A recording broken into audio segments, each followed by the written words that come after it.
Je m'appelle Tara Ford et j'ai 30 ans. Je vis avec mon mari Kane, qui a 5 ans de plus que moi, et notre fils de 5 ans. Aujourd'hui, j'assiste à un mariage avec mon mari.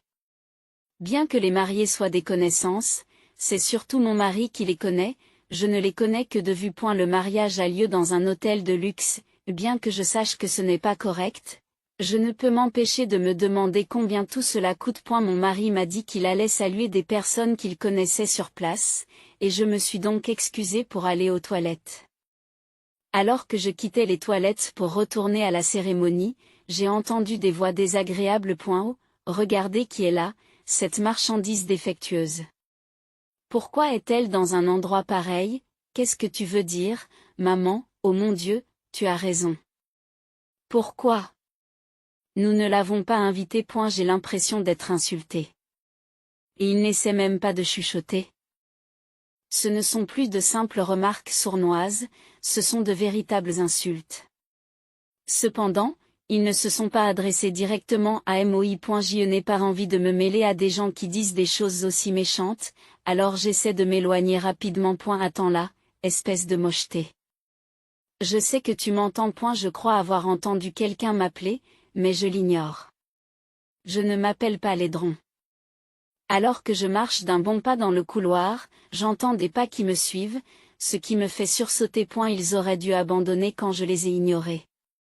Pourquoi se mettent-ils dans l'embarras comme ça? Alors que je suis en train de penser cela, quelqu'un m'attrape soudain le bras. Apparemment, ils avaient sprinté pour me rattraper. Ses ongles s'enfoncent douloureusement dans mon bras. Je t'ai dit d'attendre, crie la femme qui m'agrippe le bras, essoufflée. Je la regarde de haut en bas avant de lui secouer le bras. Ce faisant, elle trébuche dramatiquement en poussant un cri exagéré. Quel acte inutile à ce stade. Elle, ça va? Comme elle est violente. Je suppose que c'est ce qui arrive quand on élève quelqu'un d'aussi peu intelligent, dit une autre femme qui nous poursuivait, soutenant la première. Puis elle me lance un regard noir. Excusez-moi, mais de quoi s'agit-il? Qui êtes-vous, quoi? Qui suis-je? Vous voulez dire que vous m'avez oublié? Tout ce que je peux dire, c'est que vous avez l'air d'une personne égocentrique et grossière. Nous sommes-nous déjà rencontrés quelque part? À cette question, elle lève ses sourcils parfaitement dessinés. C'est quoi ton problème? Comment oses-tu te comporter ainsi avec moi? Si tu dis que tu as oublié, je te rappelle que je suis ta sœur. Elle. Tu t'en souviens? Même ton cerveau décevant doit s'en souvenir. Et voici notre mère. Ne me dites pas que vous avez aussi oublié votre propre parent, eh bien. Je suppose que quelqu'un portant ce nom a pu être proche de moi à une époque. Je penche la tête. Ces gens ne valent pas la peine qu'on s'engage sérieusement avec eux. Ma réponse semble les mettre encore plus en colère. C'est alors que 2 hommes arrivent en courant. Et, c'est quoi tout ce remue-ménage? Nous avons entendu les cris de là-bas. Elle, tu as fini de te préparer? Oh, attends, tu es encore dans tes vêtements habituels. Tu dois te changer rapidement. Papa, Ron. Cette personne. Il y a une intruse qui s'est incrustée dans notre mariage. S'il vous plaît, mettez-la dehors tout de suite. Elle, comme elle se fait appeler, me montre du doigt en criant. Personne ne lui a appris qu'il est impoli de pointer les gens du doigt. Les réactions des 2 hommes en me voyant sont totalement opposées. Celui qu'on appelle un père a écarquillé les yeux, puis s'est renfrogné, manifestement mécontent. Celui qu'on appelle Ron s'est figé, l'air choqué. Et son visage s'est vidé de ses couleurs. Pourquoi est-elle ici? Je n'aurais jamais cru devoir voir son visage en un jour si heureux. C'est vrai? Elle a dû se glisser ici par erreur. C'est affreux. S'il vous plaît, appelez la sécurité tout de suite. Qu'est-ce que tu dis? Attention à ce que vous dites. Cette personne est Dash, crie Ron avec un visage pâle. Voyant cela, je marmonne à voix basse, alors tu ne sais vraiment rien, n'est-ce pas? Personne ne remarque mes paroles murmurées. Tara. C'est donc ici que tu étais. Je te cherchais, dit un nouvel arrivant, mon mari Kane. L'attention de tout le monde se tourne vers lui en même temps. Kane a l'air un peu décontenancé. Désolé, j'avais l'intention de revenir tout de suite, mais je me suis retrouvé avec des gens bizarres. Je lui dis avec un grand sourire en me rapprochant de lui. Kane cligne des yeux et regarde toutes les personnes présentes. Puis il marmonne. Ah, on dirait qu'il a vite compris la situation. C'est mon Kane. L. Qui regardait Kane avec admiration lorsqu'il est apparu soudainement, se remet rapidement à me lancer des regards furieux lorsque je me tiens à ses côtés. Les deux appelés père et mère ont toujours des expressions confuses, comme s'ils n'avaient pas complètement assimilé la situation. Ron, quant à lui, est clairement troublé. Il est aussi le premier à prendre la parole. Docteur Ford ? Je suis vraiment désolé. Il semble que ma femme ait été très impolie. Et, mes plus sincères excuses à votre femme également. Et, elle, tu t'excuses aussi. Qu'est-ce qu'il y a ? Pourquoi devrais-je m'excuser ? C'est elle qui devrait s'excuser. Cette personne éhontée qui s'est glissée dans notre important mariage. Je ne sais pas comment elle l'a découvert, mais cette femme est la honte de notre famille. Nous l'avons mise à la porte il y a longtemps, et nous étions censés ne plus jamais la revoir. Quoi ? La famille, vous dites ? Il semble surpris par ce mot et regarde entre elle et moi. L'homme et la femme qu'on appelle le père et la mère interviennent rapidement pour donner des explications. Oh, je suis désolé, Ron. Vous voyez, nous avons une fille aînée bonne à rien. Elle est tellement embarrassante que nous ne pouvions même pas nous résoudre à la mentionner. Nous l'avons mise à la porte il y a 9 ans. Vraiment, je me demande comment elle a découvert le mariage de elle. En se montrant ici comme ça, qu'est-ce qu'elle peut bien préparer ? Elle n'essaie pas de ruiner le mariage de elle, n'est-ce pas ? C'est vrai. C'était une fille stupide qui n'a même pas pu entrer à l'université, juste un défaut inutile. Elle a perdu son temps avec des emplois à temps partiel après l'obtention de son diplôme et a traîné dans la maison en n'étant rien d'autre qu'une nuisance. C'était un véritable parasite. Nous devrions être remerciés d'avoir pris soin d'elle jusqu'au lycée. Les insultes ne cessent de fuser. Cependant, j'avais depuis longtemps renoncé à cette famille et j'avais appris à ignorer gracieusement toutes les formes de violence verbale. Oui, techniquement, ces gens sont ma famille. C'est ce que dit le livret de famille. Cependant, mes parents se sont occupés de ma sœur, qui a 6 ans de moins que moi, et j'ai été complètement négligée depuis que je me souviens. Et la famille de mon père était médecin depuis des générations et dirigeait une clinique. Ma mère y travaillait comme infirmière. En apparence, nous avions l'air d'une famille qui ne manquait de rien. Mais en réalité, c'était une famille empoisonnée par la toxicité. Quand j'étais enfant, je pense qu'il y a eu des moments où j'ai essayé de me faire aimer de mes parents, mais après avoir entendu leur raison incompréhensible que sa sœur est mignonne et que tu ne le es pas pour avoir toujours donné la priorité à ma sœur, j'ai cessé d'attendre quoi que ce soit de ma famille. Heureusement, si je puis dire. J'étais intelligente et j'aimais étudier. Je me suis donc concentrée sur mes études afin de quitter la maison le plus rapidement possible. À ce moment-là, je pense que je jouais déjà le rôle de la grande sœur ratée de ma famille. Écoutez-moi bien. Nous ne t'autoriserons pas à aller à l'université. Tu n'es qu'une défectueuse bonne à rien de toute façon. Il n'y a aucune chance que tu puisses entrer à l'université. Tu commenceras à travailler dès la fin du lycée. Et tu nous donneras de l'argent. Tu dois nous rembourser correctement pour avoir élevé quelqu'un d'aussi peu aimable que toi. C'est vrai. Tu as toujours manqué de gratitude. Les frais d'université ? Nous pourrions y réfléchir pour elle. Mais nous ne dépenserons pas un centime de plus pour toi. Tu passeras ta vie à servir cette maison. Je doute que tu puisses trouver un travail décent de toute façon. C'est ce que mes parents m'ont dit en 3e année de lycée. J'ai d'ailleurs enregistré cette conversation et je l'ai conservée jusqu'à aujourd'hui. Lorsque j'étais au lycée, j'enregistrais presque tous les mots injurieux et les traitements déraisonnables de ma famille. Elle, ma sœur, me méprisait complètement en raison de l'attitude immuable de nos parents et essayait constamment d'affirmer sa supériorité. Je vais devenir médecin et reprendre le cabinet de papa. Je travaillerai dur pour obtenir la part de mes grandes sœurs. Oh, comme c'est merveilleux de dire cela. Oui, utilise-la comme exemple de ce qu'il ne faut pas être. Ne t'inquiète pas, elle, tu peux le faire. C'est vrai. Nous te soutiendrons jusqu'au bout.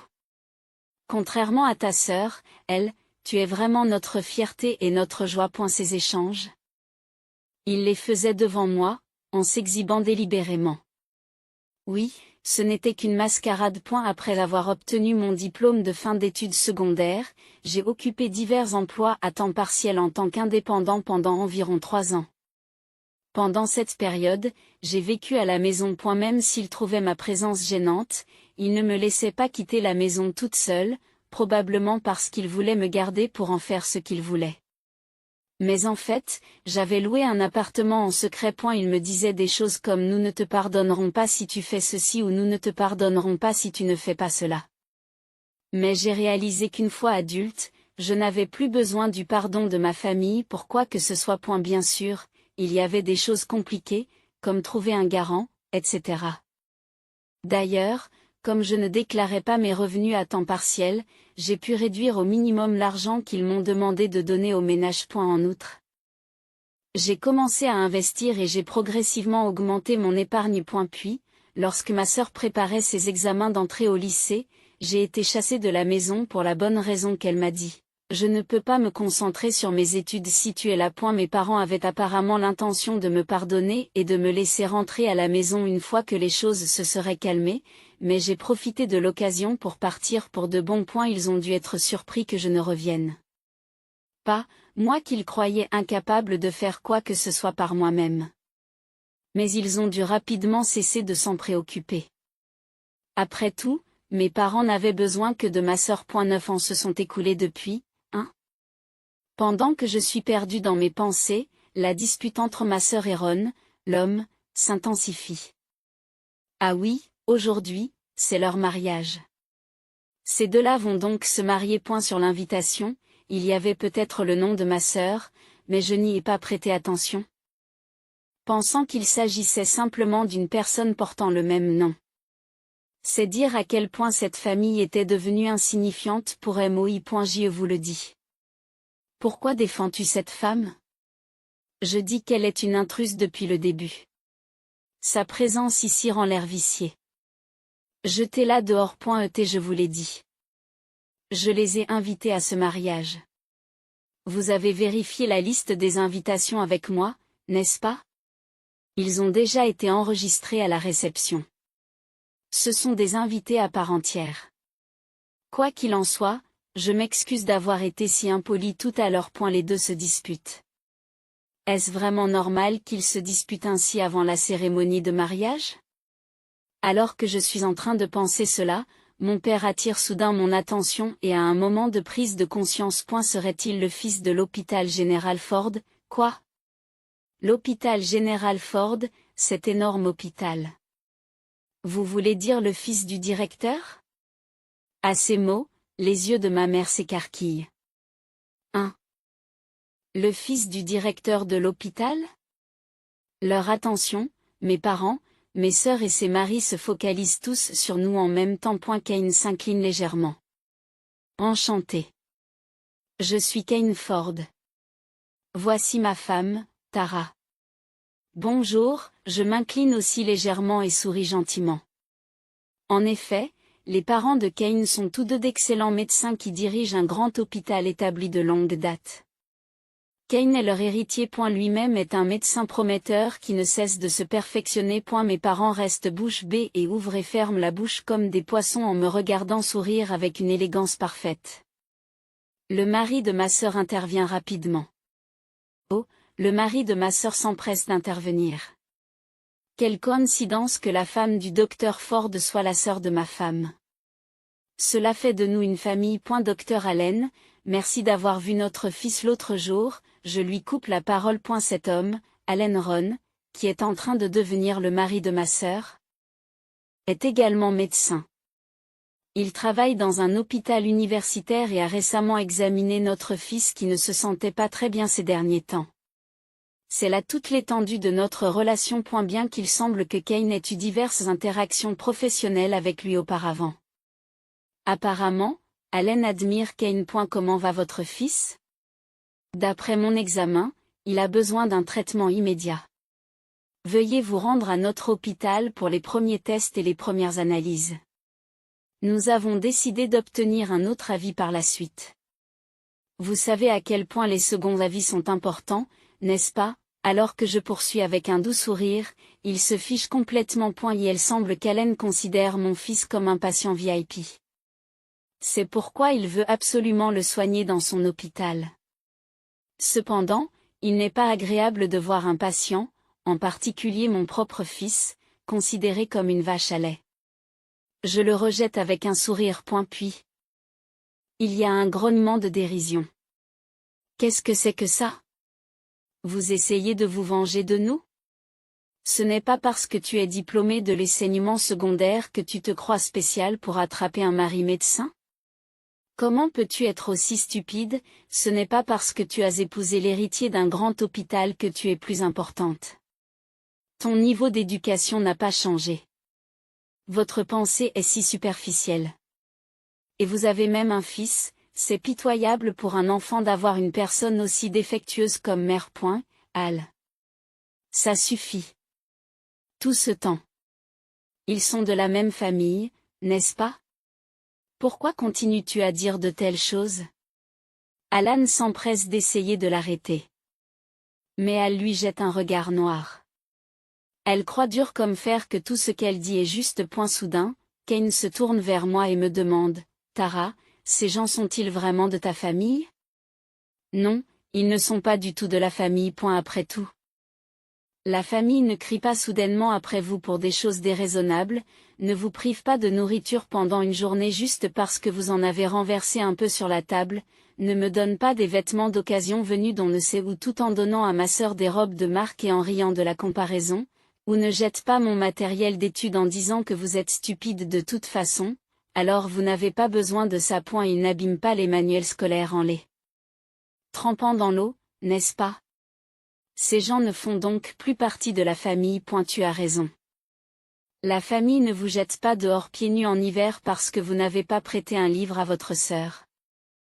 Et ne vous enferme pas dans un hangar de stockage en été en appelant cela de la discipline. Elle ne vend pas tes biens sans permission et ne te dit pas en face qu'elle te fera travailler comme un esclave à vie. Même les voisins ont remarqué que quelque chose n'allait pas dans la façon dont la clinique traitait les sœurs, soupçonnant des abus, et ils ont cessé d'amener leurs enfants dans une clinique où les parents traitaient leurs enfants de cette façon. Je suis surprise que personne ne les ait dénoncés pour maltraitance à l'époque. Aujourd'hui, leurs affaires en pâtissent, mais ils n'ont même pas réalisé pourquoi. C'est vraiment autre chose. A eu cours de notre échange, qui révèle l'horrible traitement que j'ai reçu dans le passé. Alan a les yeux écarquillés. Mes parents sont également surpris que leur fille, qui a quitté la maison il y a longtemps, soit au courant de la baisse d'activité de leur clinique. D'ailleurs, cette information provient de l'enquête de mes beaux-parents. Mes beaux-parents sont très compréhensifs à l'égard du traitement que j'ai reçu et sont encore plus en colère que moi. Ce sont des gens bienveillants. Il en va de même pour Kane. Ils ont enquêté sur la clinique de mes parents en pensant que cela pourrait être utile un jour pour se venger, peut-être. Arrêtez de mentir. Nous n'avons jamais rien fait de tout ça. C'est de ta faute si tu as échoué. Ron. Ne croyez pas ce que dit cette femme. Ma sœur pousse un cri de défi, mais je crois qu'il est trop tard. Alan la regardait avec dégoût. Si seulement elle ne m'avait pas couru après quand j'ai essayé de l'ignorer et de partir, tout cela ne serait pas arrivé. Non, c'est toi qui mens depuis le début. Qu'est-ce que vous en pensez? Vous avez dit que la femme du docteur Ford n'avait qu'un diplôme d'études secondaires. Elle est diplômée de l'université et a créé une entreprise dont elle est la présidente. Une entreprise de produits alimentaires médicaux sur laquelle notre hôpital s'appuie. Quoi? Présidente? Ma sœur me regarde comme si elle voyait quelque chose d'incroyable. Mes parents avaient la même expression. Elle ne vous avisait pas de mentir. Tu n'as obtenu que ton diplôme de fin d'études secondaires. Qu'est-ce que c'est que cette histoire d'université? Tu es en train de dire que tu es allé à l'université sans nous le dire? Oui, je l'ai fait. Après tout, j'étais adulte et je n'avais aucune raison de rapporter quoi que ce soit à des gens qui n'étaient plus vraiment de la famille, n'est-ce pas? Comment oses-tu parler ainsi à tes parents? Nous t'avons dit que nous ne t'autoriserions pas à aller à l'université. Et pourquoi avais-je besoin de ta permission? Lorsque je réponds avec exaspération. Mes parents grincent des dents. Pendant la période où j'ai travaillé à temps partiel après avoir obtenu mon diplôme, j'ai économisé une somme d'argent considérable. J'en ai utilisé une partie pour mes études. Il y avait encore des choses que je voulais apprendre et faire. Une fois que j'ai quitté la maison, j'étais complètement libre et je pouvais faire n'importe quoi. J'ai rencontré mon mari actuel pendant mes études, alors que je créais mon entreprise. Ah, en y repensant, je redeviens nostalgique. Pendant ce temps, ma sœur marmonnait quelque chose, le visage pâle. C'est un mensonge. Parce que celle-ci était un échec défectueux, une grande sœur inutile qui ne pouvait rien faire par elle-même. Je pensais qu'elle avait dû mourir dans un caniveau quelque part après avoir été jetée hors de la maison. Mais au lieu de cela, elle est allée à l'université et maintenant elle est présidente d'une entreprise. Et elle a pris l'avion pour un grand hôpital. J'étais censé être celui qui serait définitivement plus heureux. Pourquoi? Pourquoi as-tu plus de succès que moi? Pourquoi as-tu l'air si heureuse? Je me demande pourquoi. Peut-être parce que j'ai continué à travailler dur sans devenir amère, même en recevant un traitement déraisonnable de la part de ma famille? Eh bien, je suppose que j'ai aussi eu de la chance. J'ai dit cela en regardant ma sœur. Puis j'ai lâché une bombe. À eu fait, j'ai entendu dire que tu avais abandonné le collège. C'est vrai? À ces mots, l'atmosphère s'est complètement figée. Les anciens membres de la famille et Alan sont tous devenus rigides. Qu'est-ce que tu racontes tout d'un coup? De quoi parlez-vous tout à coup? Qui a abandonné le collège? Le culot de ma sœur pour répliquer est encore impressionnant. En fait, j'ai entendu parler de notre gentille tante qui a toujours été gentille avec moi. Après que j'ai quitté la maison, tu t'es endormi sur tes lauriers, pensant que tu pourrais facilement entrer dans n'importe quelle école prestigieuse et tu n'as pas du tout étudié. Puis tu t'es présenté le jour de l'examen et tu as rendu des copies presque vierges. Bien sûr, tu as échoué. Vous avez alors piqué des crises à la maison et vous vous êtes renfermé sur vous-même. Ce n'est que récemment que tu as commencé à sortir. C'est après que nos parents t'ont présenté le docteur Alan comme un partenaire idéal, et ce n'est qu'à ce moment-là que tu t'es enfin libéré de ton enfermement. À mesure que je parle, le visage d'Alan devient de plus en plus sévère. En revanche, mes parents et ma sœur perdent de plus en plus leur couleur. Et la tante qui m'a raconté cela est une parente éloignée du côté de mon père. C'est une commère qui, d'une manière ou d'une autre, c'est toujours tout et me le dit. Bien que nous ne nous soyons rencontrés que 2 ou 3 fois quand j'étais petite, elle a toujours veillé sur moi et est même devenue ma garante. Tu arrêtes de répandre des mensonges, tente d'objecter ma sœur d'une voix tremblante, mais je l'ignore et continue. Tu es censé travailler comme employé de bureau à la clinique familiale, mais c'est aussi un mensonge, n'est-ce pas? Tu n'as en fait aucune qualification et tu travailles juste en tant qu'assistante pour les petits boulots, n'est-ce pas? Ils ne peuvent pas confier un travail spécialisé à quelqu'un qui n'a pas de qualification. Je suis content de voir qu'ils ont gardé au moins ce sens de l'éthique. Arrêtez. Ce ne sont que des mensonges. Tout ce que vous dites est un mensonge. C'est vrai? Je vous dis juste ce que j'ai entendu. C'est à toi de voir si tu y crois ou pas. En disant cela, ma sœur se retourne pour faire face à Alan. Son expression est remplie de suspicion, de confusion et de dégoût. Tu nous as dit, à nos parents et à moi, que tu étais diplômé d'une célèbre université pour femmes, que tu avais obtenu tes diplômes et que tu aidais à la clinique familiale, n'est-ce pas? N'était-ce que des mensonges? Une fraude académique, c'est une fraude. Tu m'as trompé. Ce n'est pas vrai, Ron. Ne croyez pas ce que dit cette femme. Ron, vous êtes mon mari. C'est vrai. Crois-moi. Alors dites-moi le nom d'un seul professeur de l'université que vous avez fréquenté. Quand Alan lui met la pression comme ça, ma sœur se fiche. Ce n'est pas pertinent maintenant. Oh, non. Alors je vais appeler l'un des professeurs du département que vous prétendez fréquenter en ce moment. Ce sont des connaissances de mes parents. Ils me connaissent, moi, leur fils. Et nous nous fréquentons en famille. Je demanderai s'il y a déjà eu un étudiant qui s'appelle elle. Alan dit cela en attrapant son smartphone. Arrêtez. Ce n'est pas nécessaire. Si vous voulez bien me croire, cela devrait suffire. Ma sœur s'élance vers le téléphone d'Alan, l'attrape et le fait tomber par terre. N'essayez pas. N'essayez pas de vérifier quoi que ce soit. Croyez-moi, c'est tout. Ensuite, elle écrase le téléphone avec son talon. Son expression est démoniaque. Alan est manifestement décontenancé et mes parents, stupéfaits, s'empressent d'arrêter ma sœur. D'autres invités du mariage et le personnel du lieu se rassemblent, attirés par l'agitation. C'est devenu une véritable scène. Et si j'ai l'impression que c'est le problème de quelqu'un d'autre, c'est sans doute parce que je n'ai plus aucun lien familial avec eux. Ma famille se résume à mon mari et à mon fils. Bon, on rentre à la maison? Nous avons donné le cadeau de mariage. Nous avons rempli notre obligation sociale. N'est-ce pas, vous êtes sûr d'avoir fini? Tara, mon mari, me demande implicitement si j'ai dit tout ce que je voulais dire et si j'ai terminé ma vengeance. Je réponds par un je m'en foutisme. Rentrons à la maison. Oh, arrêtons-nous à la pâtisserie de l'hôtel en sortant. Je veux goûter leurs gâteaux de luxe. Bien sûr.